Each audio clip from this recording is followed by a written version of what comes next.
আমি যদি পুরানো আইন কানুন বিধিবিধানে আটকে থাকি আমি অনেক কাজ এগিয়ে নিতে পারবো না। সুতরাং এই রিফর্মস কমিশন যখন তাদের রিপোর্টগুলো দেবে এবং রিফর্মস যে প্রপোজালগুলো যেগুলো গৃহীত হবে সেগুলো অ্যাকোমোডেট করার জন্য বিভিন্ন জায়গায় তা হাত দিতে হবে, আইন কানুনে হাত দিতে হবে, কনস্টিটিউশনে হাত দিতে হবে। সেই লক্ষ্যে কিন্তু আমরা জাতি হিসাবে আমরা কিন্তু এগিয়ে যাচ্ছি, সেই লক্ষ্যে কাজ করছি। সুতরাং আমাদের পুরনো চিন্তা ভাবনা, পুরানো আমাদের যে মন মানসিকতা থেকে বেরিয়ে আসতে হবে। দেখেন, সব সংস্কারের বড় সংস্কার হলো নিজেকে, নিজের আত্মাকে সংস্কার করা, নিজের মনকে সংস্কার করা। আমাদের মন মগজ যদি সংস্কার না হয়, এই সংস্কার আসলে আখেরে কিন্তু আমাদের জন্য ভালো কিছু বয়ে আনবে না। সুতরাং আমাদেরকে মন মানসিকতায় সংস্কার আনতে হবে, আমাদের অভ্যাসের মধ্যে সংস্কার আনতে হবে। সুতরাং এটা যদি না করতে পারি, দেখবেন যে অনেক আমাদের যে আগে কেয়ারটেকার গভর্নমেন্টে দেখছিলাম, আমাদের রহমান সুবহান সাহেব প্ল্যানিং এর দায়িত্বে ছিলেন। Rahman Subhan Saheb, famous economist of the country, he produce so many voluminous documents on the economic sector and planning for the planning ministry.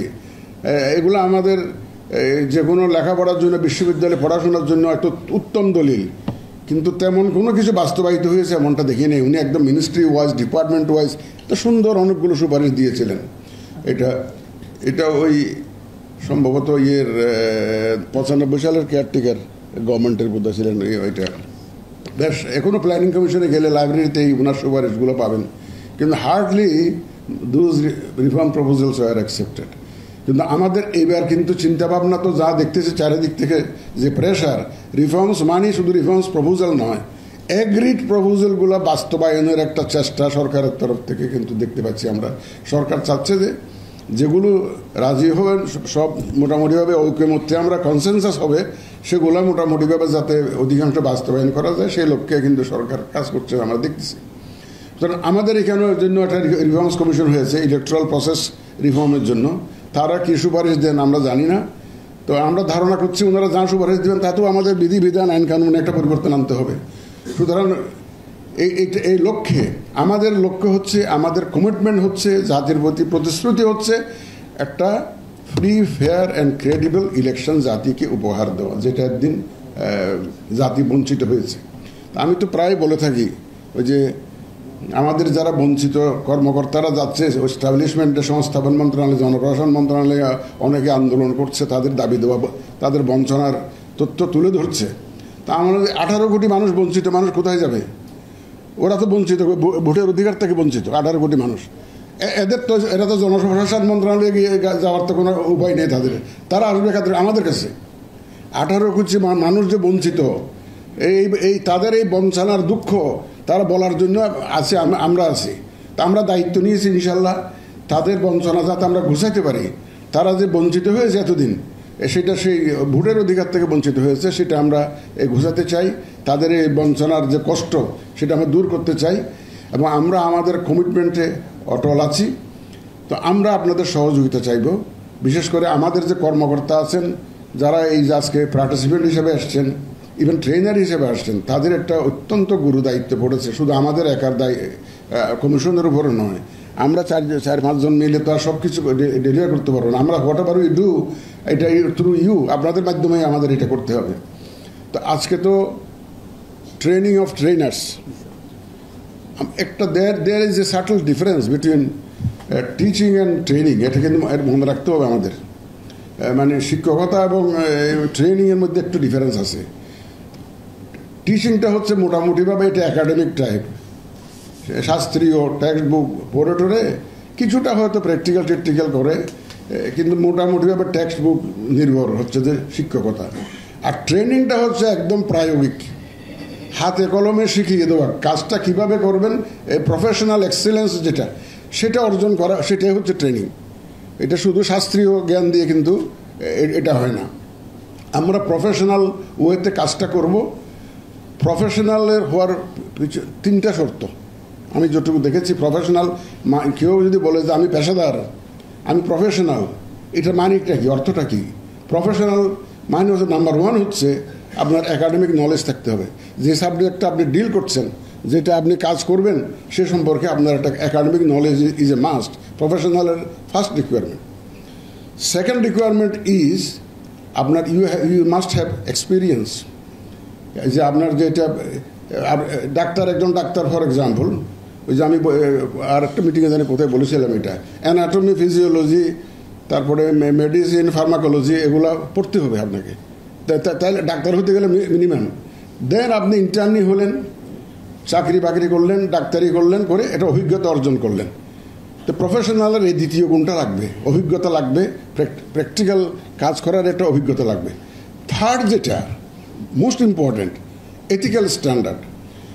Ethical standard থাকতে হবে একটা, কারণ নৈতিক যদি এই যে একটা মাপকাঠি যদি নিজের না থাকে, নৈতিকভাবে যদি কাজটা না করেন, যেমন ধরেন একজন ডাক্তার বহু লেখাপড়া এফআরসিবি, এমআরসিবি, যা যা দুনিয়ার আছে ডিগ্রি সব নিয়েছেন, ডাক্তার হিসাবে অনেক প্র্যাকটিস করেছেন, অভিজ্ঞতা আছে, 30 বছরের অভিজ্ঞতা, professor and head of the department সব হয়েছেন, কিন্তু উনি গলা কাটা ফিস নেন।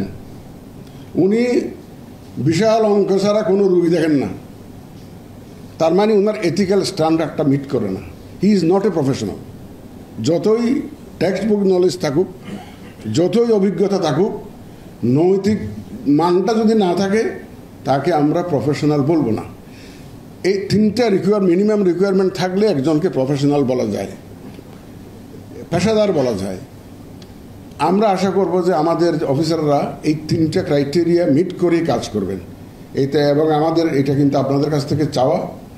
এবং দেখেন, এই যে আমরা এটাকে 1 ঘন্টা না 1 ঘন্টার প্রোগ্রাম বোধ হয়, আপনারা ফিল্ড থেকে এসছেন, সরকারের টিএডিএ খরচ হবে, ট্রেনারদেরকে জন্য পয়সা খরচ হবে, আমরা এতগুলো লোক এখানে সময় দিচ্ছি, সবার যদি ম্যান পাওয়ার যদি ম্যান আওয়ার যদি হিসাব করেন, আপনার প্রতিটা মুহূর্তে যদি 1 মিনিটের জন্য হিসাব কস্ট ক্যালকুলেট করে দেখবেন, এটাই প্রতি মিনিটের জন্য কিন্তু হিউজ এক্সপেন্ডিচার আসবে, সব যদি টিএডিএ সব হিসাব করে দিই। Every minute is important. Please try to utilise. আপনাকে এখান থেকে ট্রেনিংটা নিয়ে আরেকজনকে ট্রেন করতে হবে, কিন্তু আপনি নিজে যদি প্রপারলি শিখে না যান, তা আরেকজনকে শিখাবেন কেমনে? সুতরাং আপনার এখানে যে বসে বসে প্রতিটা মুহূর্ত যাতে আপনারা কাজে লাগান, সেটা আমাদের একটা দাবি থাকবো আপনাদের কাছে। একটু জিমুনি আসলে একটু দাঁড়ায়েন, তাহলে ঘুম ভাবটা যাতে চলে যায়। আমি দেখছি যে অনেক ট্রেনিং ক্লাসে পিছনের দিকে যারা বসেন, জিম আছে দেখেন, ঘুমাচ্ছে দেখেন, এটা যাতে না হয়। এটি না হোক, প্রতিটা জিনিস শেখার চেষ্টা করবেন, কারণ আপনাকে আরেকজনকে শিখাইতে হবে। আপনি যদি না শিখে যান বা ভুল শিখে যান, ওই আপনার যাকে শিখাবেন তাকেও আপনি প্রপারলি শিখাইতে পারবেন না। এবং এই যে ট্রিকল ডাউন ইফেক্টে গিয়ে আমার পুরো জিনিসটা নষ্ট হয়ে যাবে, আমাদের যে পারপাসটা নষ্ট হয়ে যাবে। এই জন্য আমি আশা করব আপনারা সময়টা খুব ইউটিলাইজ করবেন, এবং আমরা যে জাতির কাছে যে ওয়াদা দিয়েছি, সেই ওয়াদা যাতে আমরা সঠিকভাবে পালন করতে পারি, সেই লক্ষ্যে মাথায় রেখে এটা কিন্তু বেসিক প্রিন্সিপাল আমাদের জন্য, যে আমার কোনো কাজকর্মে যাতে ওই যে মূল লক্ষ্য যাতে কোনো মতো অসুবিধা না হয়, এটা সবসময় মাথায় রাখবেন। আপনারা তো যে ইনফরমেশন কালেক্ট করে আপনার দায়িত্ব শেষ না, শেষ পর্যন্ত কাজ আছে। তো ফাইনাল ডেলিভারি যেটা দিব আমরা, প্রোডাক্ট, ফাইনাল লক্ষ্য তো একটা ক্রেডিবল, সুষ্ঠু, ফেয়ার ইলেকশন, সেই পর্যন্ত আপনাদেরকে তো যেতে হবে। It's a marathon race beginning from today up to the delivery of the result, marathon race. ধরুন আপনাদের কিন্তু শুরু হলো, এবং স্টেমিনা রাখতে হবে যে আমরা যাতে ওই আসল ফাইনাল ইয়েতে পৌঁছাতে পারি। আমি আপনাদের সহযোগিতা চাই, আমাদের কর্মকর্তাদের সহযোগিতা চাই, আমি সাংবাদিক ভাই বোনদের সহযোগিতা চাই। আপনারা আমাদেরকে উৎসাহিত করবেন, আপনারা আমাদের পাশে থাকেন, তাইলে আমরা কিন্তু উৎসাহিত হব, এবং আমাদের যে দায়িত্ব পালন আমরা সচেষ্ট থাকবো। কোথাও ভুল ত্রুটি হলে আপনারা টেলিভিশনে না বলে, পত্রিকায় না লেখালেখি না করে একটু আসিয়া বলে গেলে তো হয় যে স্যার একে ভুল হয়েছে, আমরা ঠিক করে নিব।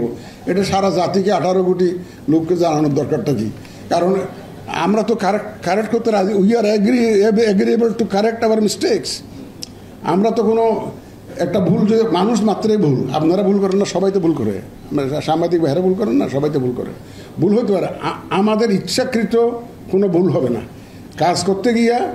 এখন আমরা তো অনেকটা বিপ্লবী সরকার না হলেও অনেকটা খুব স্পিডিলি আমাদের কাজ করতে হচ্ছে। সব কাজ আমরা একদম 16 আনা দাড়ি কমা শুদ্ধ সঠিকভাবে করতে পারবো এমন না।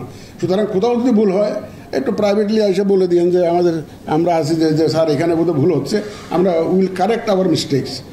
এটা নিয়ে বেশি যদি টেলিভিশনে বলা শুরু করেন, পত্রিকায় বলা শুরু করেন, তাহলে তো আবার এটার থেকে আরেকজন আরেকটা প্রশ্ন করবে, এটা আরেকজনের আরেকটা প্রশ্ন করবে, তাহলে তো আমাদের ওই প্রশ্নের জবাব দিতে থাকবো না কাজ করবো। এই জন্য আপনাদের কাছে অনুরোধ, যে আমাদের সাংবাদিক ভাইদের প্রতি অনুরোধ, আপনারা আমাদেরকে কাজে উৎসাহিত করবেন, আমাদেরকে সহযোগিতা করবেন, যাতে আপনাদের সহযোগিতা ছাড়া আমাদের কিন্তু কাজ করা মুশকিল আছে। এটা সম্ভব না। আমরা যে লক্ষ্যে যাচ্ছি সেটা সবার সহযোগিতা দরকার, এই 18 কোটি মানুষের সহযোগিতা দরকার। একদম আমাদের ভোটার থেকে আরম্ভ করে আমাদের যে যারা সিভিল সার্ভিসে আছে, যারা ভোটের সাথে জড়িত থাকবেন, এবং আপনারা সাংবাদিক ভাই থেকে আরম্ভ করে সবার সম্মিলিত প্রচেষ্টার মাধ্যমেই আমরা আগাইতে চাই। আশা করি সেই সহযোগিতা আমরা পাবো। আপনারা দয়া করে আমাদেরকে সহযোগিতা করুন। ইনশাল্লাহ আমরা যে জাতির কাছে যে ওয়াদা দিয়েছি সেই ওয়াদা আমরা পালন করতে সচেষ্ট থাকবো, এবং আছি এখন ইনশাল্লাহ, এবং আমরা উই আর কনফিডেন্ট যে আমরা will be able to deliver. Thank you very much.